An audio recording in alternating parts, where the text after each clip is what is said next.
हरियाणा के सूरजकुंड पहुंचे मुख्यमंत्री पुष्कर सिंह धामी 2 दिवसीय चिंतन शिविर में हुए शामिल। सभी राज्यों के गृह मंत्री भी चिंतन शिविर में मौजूद।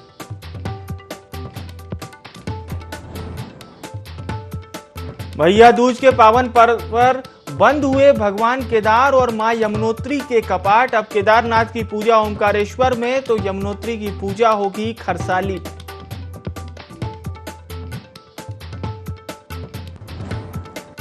लक्सर में स्वास्थ्य विभाग की कार्यस्थानी आई सामने। एक डॉक्टर के भरोसे स्वास्थ्य केंद्र प्राइवेट अस्पताल जाने को मजबूर मरीज।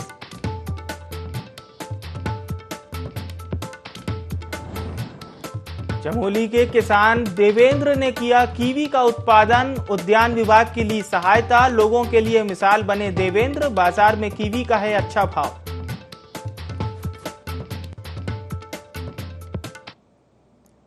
नमस्कार, देवभूमि लाइव में आप सभी का बहुत स्वागत है। आपके साथ मैं हूं विवेक पांडे। खबरें उत्तराखंड की। हरियाणा के सूरजकुंड में 2 दिवसीय चिंतन शिविर का आयोजन किया जा रहा है। केंद्रीय गृह मंत्री अमित शाह की अध्यक्षता में यह शिविर होगा, जिसमें सभी राज्यों के गृह मंत्री शामिल होंगे। मुख्यमंत्री पुष्कर सिंह धामी भी 2 दिवसीय चिंतन शिविर में भाग लेने के लिए नई दिल्ली पहुंचे। चिंतन शिविर का उद्देश्य विजन 2047 की कार्य योजना बनाना है।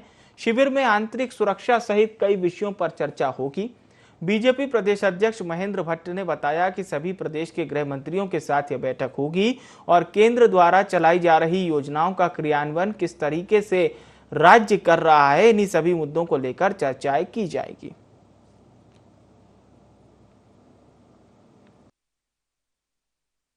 देखिए, गृह मंत्रियों का शिविर है और हमारी केंद्र की जो सरकार है, हमारे हर विभाग के मंत्रियों के साथ उनका तारतम्य होता है।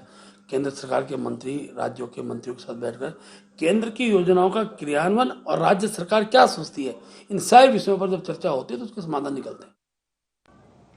अल्मोड़ा के विजयपुर पाटिया क्षेत्र में गोवर्धन पूजा के दिन पत्थर युद्ध खेला जाता है। पत्थर युद्ध की परंपरा सदियों से चली आ रही है। इस युद्ध में 2 गुट पचघटिया नदी के दोनों किनारों पर खड़े होकर एक दूसरे पर पत्थर फेंकते हैं और जो गुट पहले नदी का पानी पी लेता है वो युद्ध जीत लेता है। हालांकि इस दौरान कई लोग घायल भी हुए।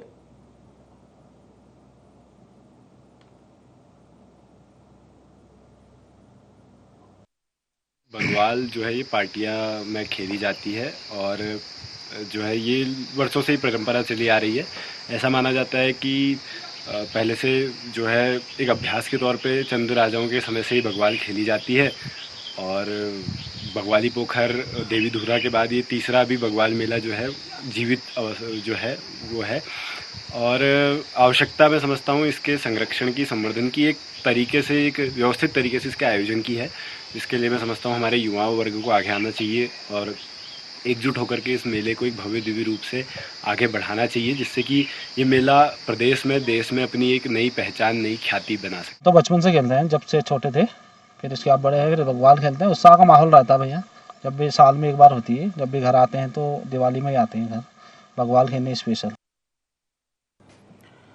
राजधानी देहरादून के राजपुर थाना क्षेत्र में वन विभाग की जमीन पर अवैध कब्जे का मामला एक बार फिर से गरमा गया है। पिछले हफ्ते ही पुलिस ने पूर्व डीजीपी बीएस सिद्धू समेत 7 अन्य के खिलाफ मुकदमा दर्ज किया। इसके बाद बीएस सिद्धू पहली बार मीडिया के सामने आए और कहा कि पहले से यह मामला कोर्ट में विचाराधीन है। ऐसे में शासन को गुमराह किया जा रहा है। उन्होंने इस पूरे मामले को लेकर सरकार को भी एक पत्र लिखा है। बता दें, मसूरी प्रभागीय वन अधिकारी आशुतोष सिंह की शिकायत पर बीएस सिद्धू के खिलाफ थाना राजपुर में एफआईआर दर्ज है, जिसमें उन पर अवैध तरीके से पेड़ काटने और जमीन हड़पने के आरोप लगे हैं। के सामने भी जाहिर है कि ये मुकदमा 10 साल के बाद कायम हो रहा है और 10 साल में कोई भी नई डेवलपमेंट इसमें चीज में नहीं हुई है। तो कोई भी मुकदमा जो 10 साल पहले कायम हो चुका है, पेंडिंग कोर्ट में है, उसी फैक्ट के ऊपर 4 कोर्ट्स के ओवर रूल करने के बाद दोबारा 10 साल के बाद कैसे मुकदमा कायम हो गया, तो निश्चित रूप से किसी ना किसी स्तर पे किसी ना किसी को मिसगाइड किया गया है। और क्योंकि मैं इतनी ओपनली न्यायालय के सब आदेशों की अवमानना कोई भी शासन में नहीं करना चाहता, तो अगर शासन की तरफ से कोई आदेश हुए हैं तो निश्चित रूप से किसी ना किसी ने गुमराह किया है, किसी को किसने किया है वो भी तथ्य जब शासन जांच करेगा तो शासन को ही ज्ञात हो जाएंगे। चमोली जनपद के पोखरी विकास खंड में किसान ने कीवी का उत्पादन कर मिसाल पेश की है। नौली गांव के किसान ने करीब 2.5 क्विंटल कीवी उत्पादन किया। किसान देवेंद्र सिंह नेगी ने बताया कि उन्होंने उद्यान विभाग की मदद से 2 साल पहले 104 कीवी के पेड़ लगाए थे। कीवी उत्पादन से हमारी मेहनत रंग लाई है, ऐसा उनका कहना है।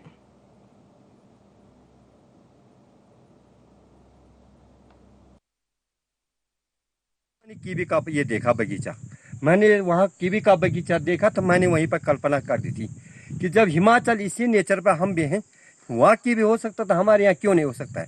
तो मैंने ये प्रेरणा स्रोत के तौर पर ये कीवी लगाई। मैंने उद्यान विभाग से 104 पौध मंगाए और आज मैं ये कीवी का मेरा ये बगीचा है, सब्जी उत्पादन कर रहा हूँ मैं। और गाय भैंस है, मौन पालन है, मत्स्य पालन है, बहुत सारे हमारे पास ये ऑप्शन है। हरिद्वार के सिडकुल में महिला ने फांसी लगाकर खुदकुशी कर ली। मौके पर पहुंची पुलिस ने जांच पड़ताल के बाद शव को पोस्टमार्टम के लिए भेज दिया है। पोस्टमार्टम रिपोर्ट आने के बाद ही आत्महत्या के कारणों का खुलासा हो सकेगा। बता दें कि महिला की शादी 3 साल पहले हुई थी और अक्सर घर में झगड़ा होता रहता था।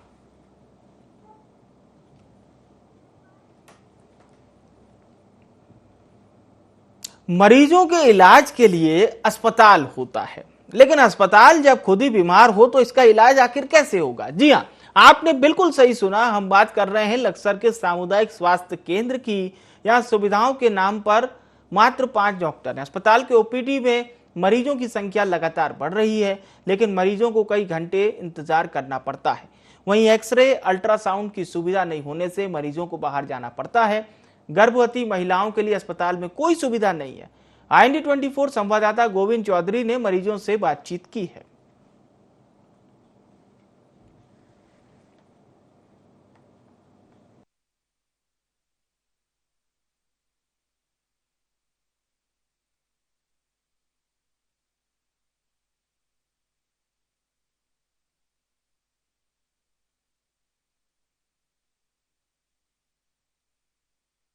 जी बस मुझे बुखार की दी, बाकी दवाई सारी बाहर से लिख दी। यहाँ हर बार ऐसे ही करते हैं जी, बड़े बड़े आदमियों को तो दवाई दे देते हैं, लेकिन गरीब गुरबा को तो नुकैदा के बाहर तो स्टोर से ले लो, बस दवाई सप्लाई करते हैं जी। वर्तमान में यहाँ पे CSC लक्सर में 5 डॉक्टर हैं और जो मांग का तो ऐसा नहीं है, लेकिन जो ऊपर से हैं उसमें 9+1 का रहता है। CSC में 9 डॉक्टर और एक चिकित्सा अधीक्षक, और प्रेजेंट में भी सिर्फ 5 ही डॉक्टर हैं। भले ही सरकार बेहतर चिकित्सा सेवाएं देने के लाख दावे करती हो, लेकिन जमीनी हकीकत कुछ और ही है। क्योंकि इस समय हम मौजूद हैं लक्सर के सामुदायिक स्वास्थ्य केंद्र पर, जहां पर सरकार द्वारा 10 डॉक्टर के पद यहां पर स्वीकृत है, लेकिन डॉक्टरों की तैनाती के न चलते महज 5 डॉक्टर ही अपनी सेवाएं दे रहे हैं।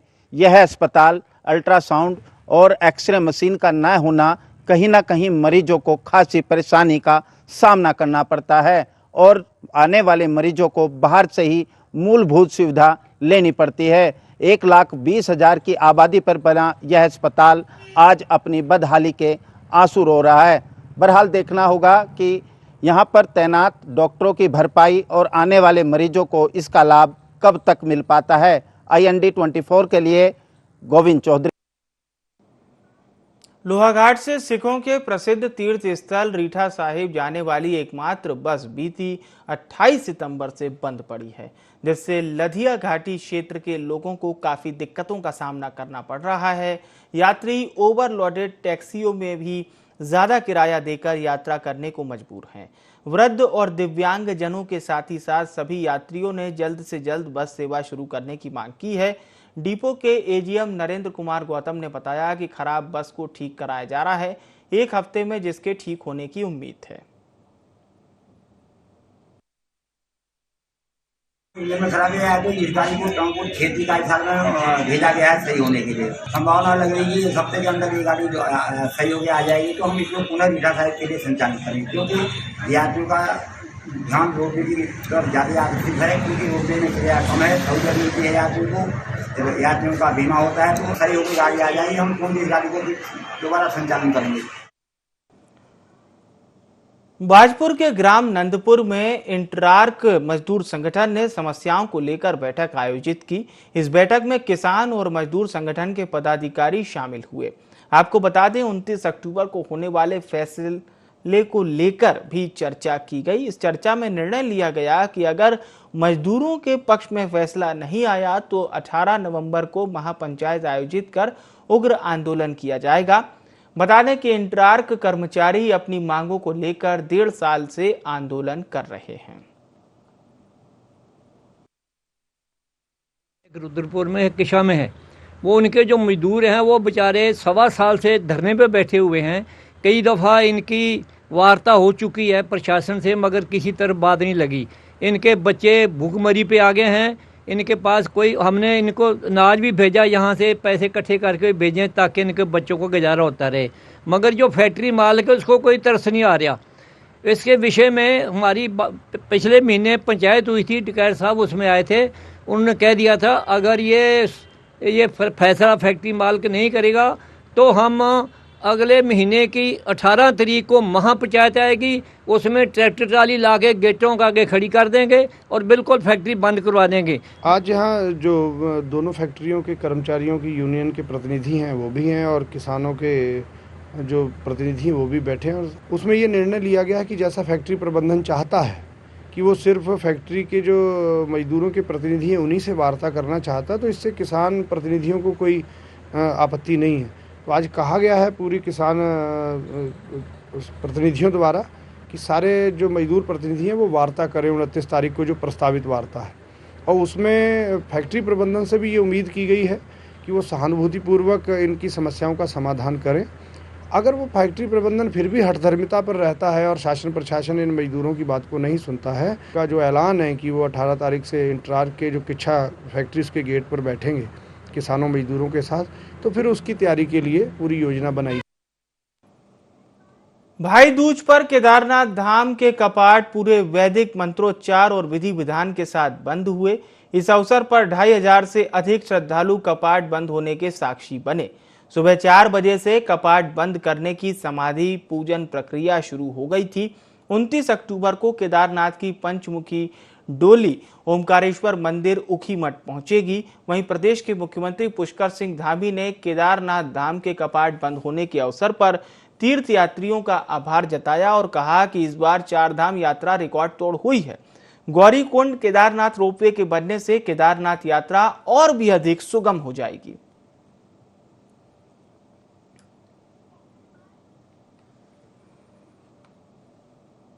लोहाघाट के रोडवेज बस स्टेशन पर इन दिनों भीड़ बढ़ने लगी है। दीपावली के मौके पर घर आए दूसरे शहर और राज्यों के लोगों के वापस लौटने का सिलसिला शुरू हो गया है।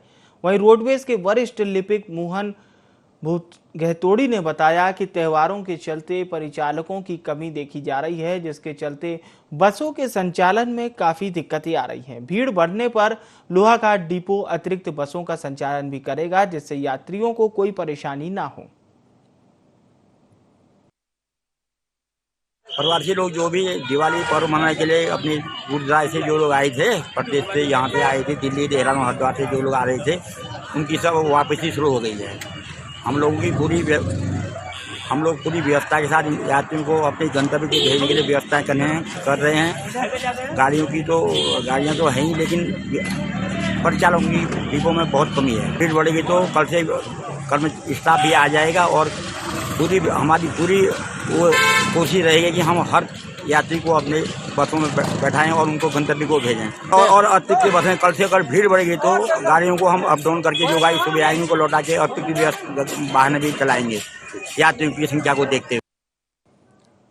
सुल्तानपुर पट्टी में सीएनजी गैस सिलेंडर से भरा ट्रक अनियंत्रित होकर पलट गया, जिसके पलटने से ट्रक में भीषण आग लग गई। आग इतनी भयंकर थी कि उसने पास में लगे ट्रांसफार्मर को भी अपनी चपेट में ले लिया। मौके पर पहुंची फायर ब्रिगेड की टीम ने कड़ी मशक्कत के बाद आग पर काबू पाया। बाजपुर कोतवाली के एसएसआई विक्रम सिंह धामी ने बताया कि सुरक्षा को देखते हुए लोगों को घटनास्थल से दूर शिफ्ट करवाया गया। वहीं घटना में कोई जनहानि नहीं हुई है। सूचना मिली कि एक सीएनजी गैस को लेकर, सीएनजी जो सिलेंडर भरे होते हैं उसको लेकर एक गाड़ी स्वयं ही उसका बैलेंस बिगड़ने से ट्रांसफार्मर पर टकरा गई थी। तो मौके पे पुलिस पहुंची, देखा तो एक सीएनजी सिलेंडर लेकर जो डीसीएम गाड़ी लेकर आ रही थी, वो ट्रांसफार्मर टकराई हुई आग लगी हुई थी। तो मौके पे फायर ब्रिगेड को बुलाया गया था। टेक्नीशियन, क्योंकि गैस भरी हुई थी, टेक्नीशियन की टीम को बुलाकर गैस को बहरहाल निकलवा दिया गया है। सुरक्षा के लिहाज से आसपास के लोगों को अवेयर किया गया था और कोई हादसा नहीं हुआ, कोई जनहानि नहीं। तो बाजपुर में अनियंत्रित होकर सिलेंडर से भरा ट्रक पलट गया था, जिसके बाद ट्रक में भीषण आग लग गई। हालांकि इस घटना में कोई जनहानि नहीं हुई। कड़ी मशक्कत के बाद आग पर काबू पाया जा सका। मौके पर फायर ब्रिगेड टीम पहुंची हुई थी। घटना में किसी प्रकार की जनहानि की खबर प्राप्त नहीं हुई है। तो अनियंत्रित होकर ये सिलेंडर पलट गया था और आप देख सकते हैं कितनी बड़ी इसमें न केवल आग के गोले दिखाई दे रहे हैं बल्कि धुएं का गुबार इसमें साफ तौर पर दिखाई दे रहा है। और चलिए अब बड़ी खबर के लिए देहरादून से रुख करते हैं। देहरादून का रुख करते हैं। आरटीओ ट्रांसफर में बड़ा खेल चल रहा है। सूत्रों के हवाले से ये बड़ी खबर सामने आ रही है। सुनील शर्मा को देहरादून का आरटीओ बनाया गया है। तो आरटीओ ट्रांसफर में बड़ा खेल चल रहा है। सूत्र बता रहे हैं कि आरटीओ ट्रांसफर में बड़ा खेल चल रहा है। सुनील शर्मा को देहरादून का आरटीओ बनाया गया है। देहरादून आरटीओ सुनील शर्मा का नाम पात्रता सूची में ही नहीं था। सूत्र ये भी बता रहे हैं परिवहन मंत्री के अनुमोदन पर शर्मा को आरटीओ देहरादून की जिम्मेदारी सौंपी गई है। पात्रता सूची में शैलेश तिवारी नंबर 1 पर थे। सुनील शर्मा को देहरादून आरटीओ बनाने के लिए नियम में बदलाव भी किया गया, ये भी सूत्र बता रहे हैं। अहम जानकारी, बड़ी जानकारी इस समय सीधा आपके स्क्रीन तक। सुनील शर्मा को आरटीओ देहरादून बनाया गया है। ये बात आपको सामान्य लग सकती है, लेकिन बड़ी बात यह है कि देहरादून आरटीओ सुनील शर्मा का नाम पात्रता सूची में था ही नहीं। परिवहन मंत्री के अनुमोदन पर, सिफारिश पर शर्मा को आरटीओ देहरादून बनाया गया। सूत्रों के हवाले से बड़ी खबर है। पात्रता सूची में शैलेश तिवारी नंबर 1 पर थे। पात्रता सूची में सुनील शर्मा को देहरादून आरटीओ बनाने के लिए तमाम नियमों में भी बदलाव किया गया है। तो सूत्र ये भी बता रहे हैं कि तमाम नियमों में भी बदलाव किया गया है। सुनील शर्मा को आरटीओ देहरादून बनाया गया है, जबकि पात्रता सूची में उनका नाम नहीं था। और नियमों में भी बदलाव किया गया उन्हें आरटीओ बनाने के लिए, यानी कि तमाम नियमों में भी छेड़छाड़ हुई है, नियमों में बदलाव किया गया।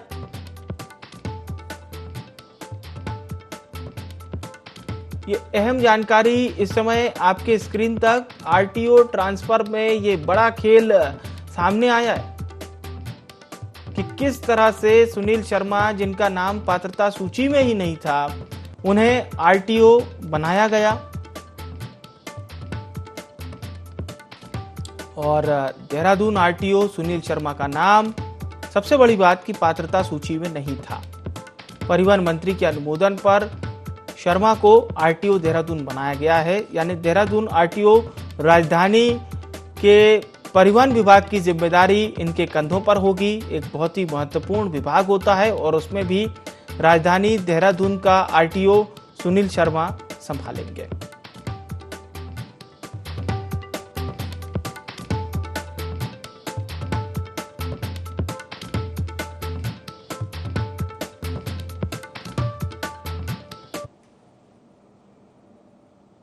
और चलिए एक बार फिर से रुख करते हैं खबरों की ओर। अन्नकूट पर्व पर प्रसिद्ध गंगोत्री धाम के कपाट वैदिक मंत्रोच्चार के साथ शीतकाल के लिए बंद कर दिए गए। कपाट बंद होने के बाद मां गंगा की उत्सव डोली को यात्रा गंगोत्री धाम से शीतकालीन पड़ाव मुखबा के लिए प्रस्थान कराया गया। इस अवसर पर गंगोत्री विधायक सहित तमाम जनप्रतिनिधि और मंदिर समिति से जुड़े हुए लोग भी मौजूद रहे। ये हर्ष का विषय है और अभी मां भगवती गंगे के कपाट शीतकालीन के लिए दर्शनार्थियों के लिए बंद कर दिए गए हैं और अब मां भगवती गंगे के दर्शन हमारे ग्राम मुखी मठ में होंगे, जहां 6 महीने मां गंगा जी की पूजा होगी और सभी दर्शनार्थियों से हम आग्रह करते हैं कि आप मुखी मठ ग्राम में आके माँ भगवती के दर्शन कर सकते हैं और अपने शीतकालीन प्रवास मुखी मठ में पहुंचेगी, जहां सबके लिए दर्शन 6 महीने शीतकाल के लिए खुले रहेंगे। स्वास्थ्य मंत्री डॉक्टर धन सिंह रावत 2 दिवसीय दौरे पर महाराष्ट्र पहुंचे। यहाँ उन्होंने मुंबई के संन्यास आश्रम में स्वामी विश्वेश्वरानंद गिरी महाराज से मुलाकात की। इस दौरान दोनों के बीच कई मुद्दों पर चर्चा हुई। अपने इस प्रवास पर मंत्री डॉक्टर रावत कई कार्यक्रमों में शिरकत भी करने पहुंचे। वे अंधेरी ईस्ट स्थित वैल्यूएबल टेक्नो पार्क के कॉरपोरेट हेडक्वार्टर का भ्रमण भी उन्होंने किया। साथ ही महाराष्ट्र राजभवन में आयोजित कार्यक्रम में भी वे शामिल होंगे। इसके अलावा मंत्री जे गवर्नमेंट हॉस्पिटल का भ्रमण कर अस्पताल की स्वास्थ्य सुविधाओं की जानकारी लेंगे और बांद्रा में FDA की बैठक भी लेंगे।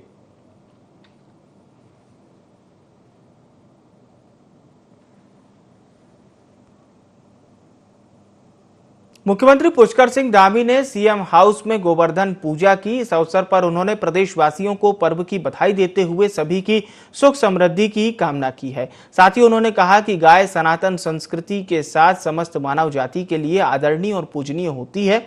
भारतीय संस्कृति में गाय को सुख, सौभाग्य और समृद्धि की दाता माना जाता है। युवा पीढ़ी भी प्रकृति प्रेम और पर्यावरण हितैषी परंपराओं और संस्कृति के संरक्षण में आगे आए।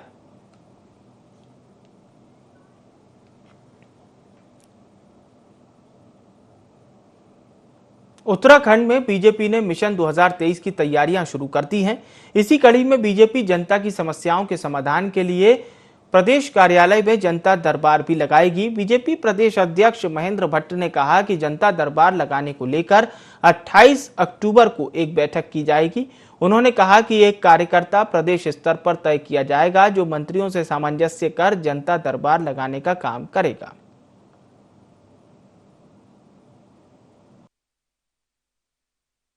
28 तारीख को हमारी संदर्भ में बैठक है और हम एक कार्यकर्ता प्रदेश स्तर का तय करेंगे। जो कार्यकर्ता मंत्रियों से सामंजस्य बनाते हुए कौन सी तिथि में किस जिले में रहेंगे उसकी वो दृष्टि की तैयारी करेंगे। ऐसे विधायकों के भी हम कार्यक्रम, खासतौर पर जो विधानसभाओं में हम हारे हैं उन विधानसभाओं को हम मुख्य रूप से सांसदों को और अपने जो मंत्रीगण हैं उनको हम ये काम सौंपने वाले हैं कि उनके उन विधानसभा प्रवास बढ़े। इसके साथ साथ विधायकों को भी जो विधानसभा में जो वार्ड बूथ किस प्रकार से और अपना सामंजस्य बने और वहाँ जो जनता की अपेक्षा है उन दृष्टि जो काम हो सकते हैं, 100% जीत का आह्वान को लेकर हम इस कार्यक्रम को चलाएंगे। मुख्यमंत्री पुष्कर सिंह धामी सड़कों के गड्ढों पर सख्त दिखाई दिए हैं। मुख्यमंत्री धामी ने संबंधित विभागों के अधिकारियों को 1 सप्ताह के भीतर प्रदेश की गड्ढा मुक्त सड़कों का स्टेटस उपलब्ध कराने के निर्देश दिए हैं। सीएम धामी ने कहा कि संबंधित विभागों द्वारा प्रदेश की सड़कों को गड्ढा मुक्त बनाने के लिए अभी तक कितना कार्य किया गया, कितनी सड़कों की मरम्मत की गई और कितना कार्य अवशेष है, समस्त जानकारी अविलंब 1 सप्ताह के भीतर दें। आगे सीएम ने कहा कि सुगम और सुरक्षित यात्रा जनता का अधिकार है।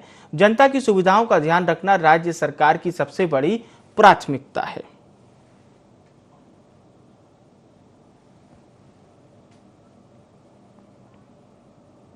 देवभूमि लाइव में फिलहाल के लिए इतना ही। मुझे आने विवेक को दीजिए इजाजत। नमस्कार।